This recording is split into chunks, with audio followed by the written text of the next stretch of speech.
What's going on, everybody? I am back with another Prize Picks MLB player props video. This one going to be breaking it down, giving you guys 5 picks to get you winning some money over here on Prize Picks. As always, if you haven't checked out Prize Picks, would highly recommend you check them out. It is a player props website and app where you can win money off of picking the over and under on things like player strikeouts, first inning runs allowed, pitching outs, pitcher fantasy score, pitches thrown, etc. Go ahead and use that promo code KJK DFS to receive an instant match on your first deposit up to $100 today. Again, that is code KJK DFS. Go to lock that in.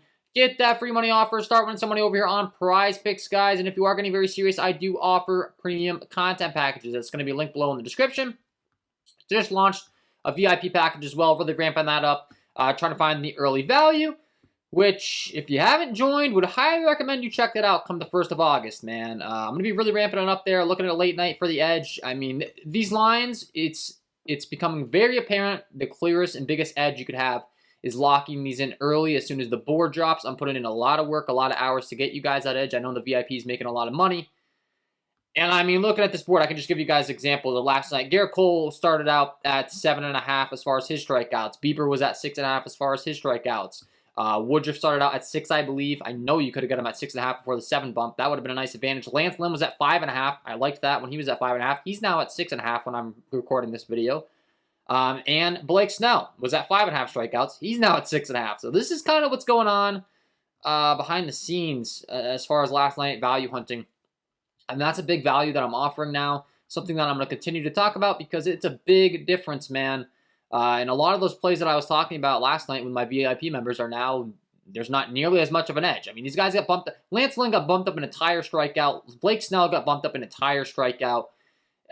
Woodruff got bumped up an entire strikeout as well. He did start at 6. So, you know, I do as much as I can over there. It's well worth the value, guys. That's all I'm going to say. For what I'm charging a month, I am putting in a lot of hours per day. This is a ridiculously low price. If I were to charge an hourly wage or get paid an hourly wage or whatever you want to say for the amount of hours I'm putting in to finding that value, you're getting an absolute steal. I'm really enjoying it as well. Shout out to the VIP members, but I got to talk about that because that's the biggest next venture for me as far as this channel is concerned, helping people find the early edge. And I'm starting to get very, very serious about that, very passionate about it. So if you haven't checked that out, make sure you check that out the first of the month. If you enjoy this content, would be greatly appreciated if you hit that like button, subscribe to the channel, hit the notification bell so you don't miss any future content that I upload. Yesterday we went 4-1. Alex Wood unfortunately let us down on the strikeouts. Couldn't quite get there, but the other 4 we hit on. And a little disappointed in myself, I will openly say, in not going with the Wood fantasy score instead of the strikeouts. Kind of something I reflected on and said I should have been on that. So, but hey, that's why I do that, to get better and better. We went 4-1, looking to stay in a roll, looking to go 5-0. Hit that like button. It takes 2 seconds, really does help me out. And let's talk about the picks. So I got 5 picks for you with the edge as far as the adjusted lines. A lot of those guys that I was talking about that I was on last night, some of the most elite strikeout guys, I think no longer are nearly as much of an edge. So we're going to be talking about some other guys on this one that I do like. So let's talk about it. We'll go game by game as we always do. And the first game I want to talk about is going to be the Tampa Bay Rays taking on the Cleveland Guardians. And I want to talk about Mr. Jeffrey Springs because he's an elite strikeout guy. I don't think a lot of people know about him in the league, but he needs to be talked about a little bit more, in my opinion, for props as far as his strikeout stuff's concerned, because it is really, really good. I'll go ahead and sort my sheet by swinging strike rate. You can see Jeffrey Springs is just behind Garrett Cole as far as swinging strike rate. He's got a 26.3% K rate overall with a 13.8% swinging strike rate. 27.3% K rate against righties and a 27.3% K rate against righties and a 23.7% K rate against lefties. So he actually is more effective against right-handed hitting as far as the K rate's concerned, which isn't a complaint at all because a lot of times when the southpaws are in, they're going to be facing a lot of right-handed hitters. Looking at the matchup today against the Cleveland Guardians, they only have a 3.5 implied total. It's in the Trop in Tampa Bay. It's one of the best pitching environments in baseball. That should hopefully help his pitch count be a little bit more efficient in Tropicana. You can see a lot of red going on and good stuff going on for Springs. And lastly, where the line's set, I think there's a massive edge to be had here at 4.5. Would not be surprised in the least to see this bump to 5 by the end of the day for Jeffrey Springs with how elite he is in the K stuff.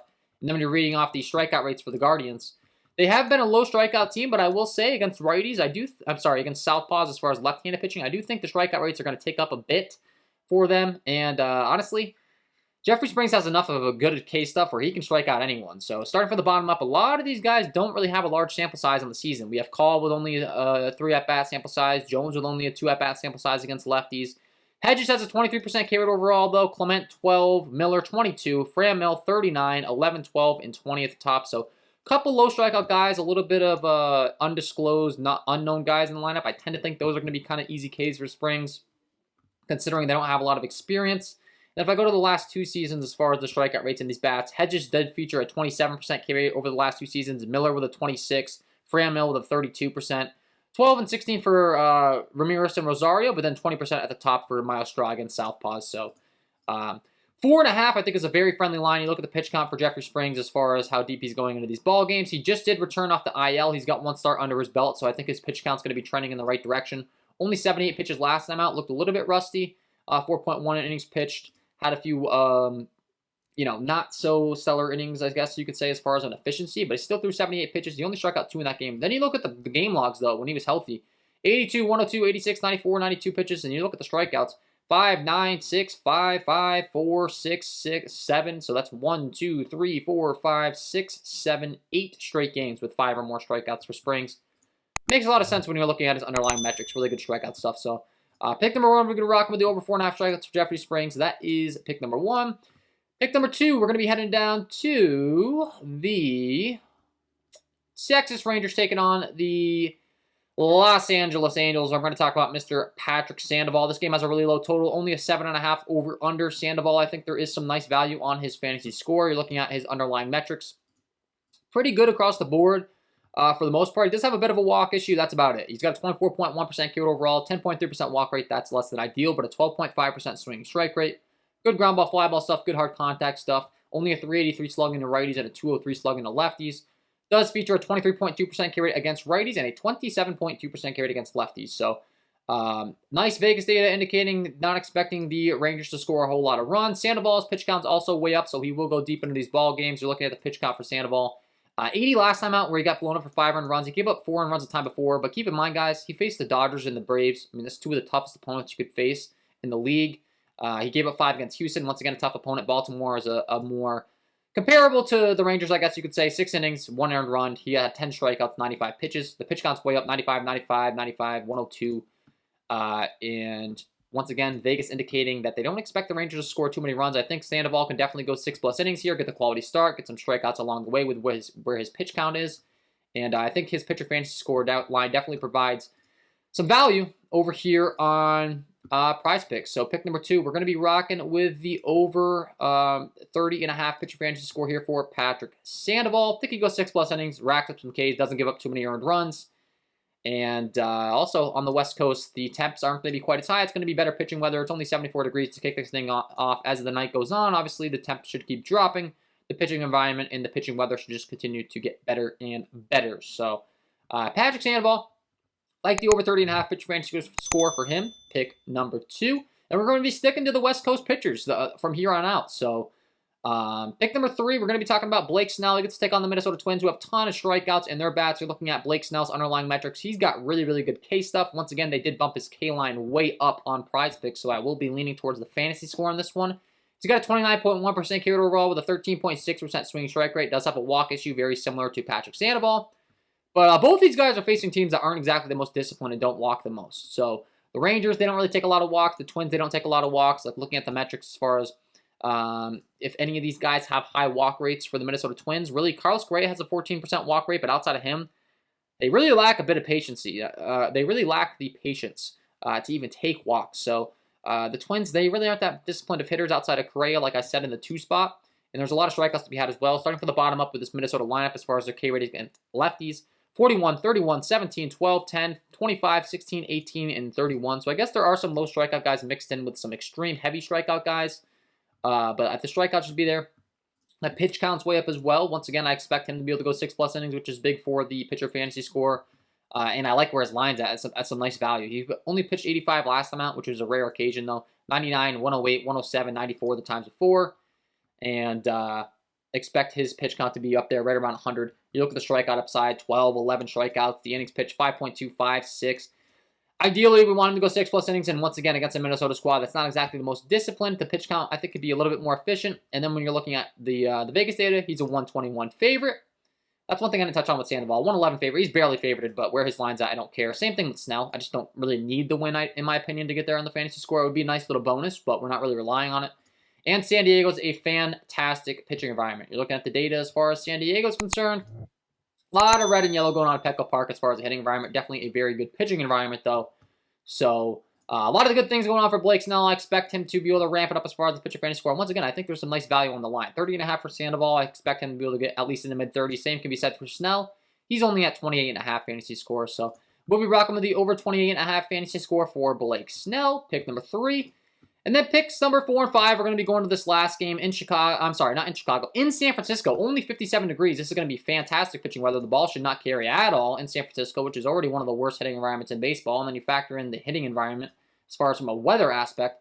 Oracle Park going to be real tough to really get any fly underneath the ball tonight. 2 good pitchers on the mound as well. 2 pitchers that are going to be climbing in their pitch count. Marcus Stroman, will kick things off with him. He just returned off the IL, so I think his recent performances you can kind of take with a grain of salt as far as his pitch count's concerned. It's going to continue to climb. Put up 83 and 86 the last 2 times out. Only 59 in the first game that he came back from the rehab. But then you look at what he was doing before that, 97, 90, 90. He's going to be 90-plus pitches typically. Very efficient in his pitch count. He's a really good ground ball guy, really relies on the sinker heavily. And I do think there's going to be some strikeout upside as well in this matchup against the Giants. Because when you're looking at Stroman splits across the board, 23.3% carried overall, really good ground ball, fly ball, hard contact metrics. He only gives up a 369 slugging to righties and a 405 slugging to lefties, but the K rate ticks up to a 27.9% K rate against those lefties. And you look at the Giants lineup as far as what they're expected to roll out.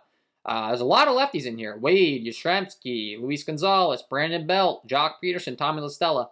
The Giants are a lineup that is very splits flexible, so they put a lot of lefties in against a righty. They put a lot of righties in against a lefty. So I expect the lefties to be loaded up unless they see something in the report and they go to the righties. But even if they do, with Stroman's hard contact stuff and the game environment and the pitching weather, still really do like him here. And you're looking at the Giants' K rate, starting from the bottom up with Bart. 42, 21, 21, 15, 18, 28, 14, 20, and 17. So once again, 28% for Belt from the left-handed side of the plate. Gonzalez, 18. But once again, Stroman's Ks do tick up against lefties. And the same can be said for Wade and Yastrzemski, 21 and 21 for them. So I think he's able to get some Ks. I think his pitch count's turning in the right direction after getting a couple starts under his belt, returning from the IL. He struck out 5 and 6 respectively the last 2 times out. He went 6 innings pitched, 5 strikeouts, 1 earned run on 86 pitches against Philly last time out. Kind of expecting a similar performance from him here, and where his pitcher fantasy score is set at, we'll gladly take that. So I like the over 27.5 projected pitcher fantasy score for Marcus Stroman, pick number 4. And pick number 5, we're going to be running it back on the other side. Same thing. Fantastic game environment. The Cubs strike out a ton. Cobb's a 138 favorite as well. And he has great underlying metrics. You're looking at his numbers across the board. 3.25 CRA. He's got a 22.8% K rate overall. Really good ground ball, fly ball, hard contact stuff. He's got a 25.6% K rate against righties. You look across the board, man. The walk rate, the ground ball, fly ball, the slugging is just really impressive. Lefties, it does tail off a little bit, but he gives up a 19.8% hard contact rate to lefties. So that's really impressive. The K rate does dip down a little bit, but the Cubs are a very right-handed heavy lineup. He's got a 25.6% K rate against those righties. You're looking at the Cubs lineup, 1, 2, 3, 4, 5, 6 righties. I guess it's a little bit splits even, but once again, only a 3.51 implied total. And even those lefties strike out so much that Cobb could strike out rack up a lot of strikeouts in this matchup. Starting from the bottom up with Morel, 29% for him, 28, 19, 34, 10, 20, 21, 20. So lots of strikeouts, not a lot of power, terrible hitting environment, terrible hitting weather. A lot of good things going on for these 2 pitchers in this last game. Pick number 5, we will be rocking with the over 30.5 pitcher fantasy score for Alex Cobb. And that is my 5 picks to get you winning some money over here on Prizepicks in the MLB today, guys. Hopefully you enjoyed. If you did, hit that like button, subscribe to the channel, hit the notification bell so you don't miss any future content that I upload. Once again, these lines have got adjusted crazy, but I think we were able to find the edge on these 5 guys. If the lines continue to bump throughout the day because I released this and everyone's going up, feel free to ask me if I would still take them if the lines bump in the comments. I'll gladly help you out with that. But also, keep your eyes up for that KJK DFS VIP package. I really do think it's going to offer a lot of value. I'm also giving picks on all apps. That's another thing that's really important. I'm learning more and more about. You got to have all the apps so you can find the best value. Love Prizepicks. Obviously, sponsor the program. Love the app. But when so many people take a pick, they have to kind of bump the lines to keep things even on there. And that's just how books work. It's a fair game. We all play the same game. So Having other options is smart. Working to provide as much value on that as possible. Would highly recommend you join. And yeah, man, that's all. If you haven't signed up for Prizepicks, sign up today. Use that promo code KJK DFS to receive your instant match on your first deposit up to $100 to lock in these picks. Start winning some money. You can mix and match these. You can go for the big 5-man flex. That's up to you, your bankroll management. I will be probably dropping a video on how to mix and match sooner rather than later because I know some people still need help with that. I got to get on that. But best of luck to you guys on your props tonight, and we will see you in the next one.